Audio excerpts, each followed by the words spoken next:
Men yashayman sog'inchlarda bir lahzalik diydor uchun.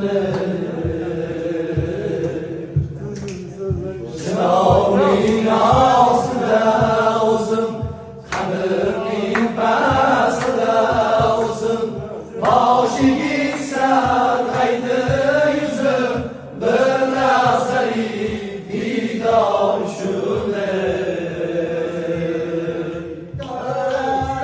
O'zim har joydaman, ko'nglim osanda turar bir lahzalik diydor uchun.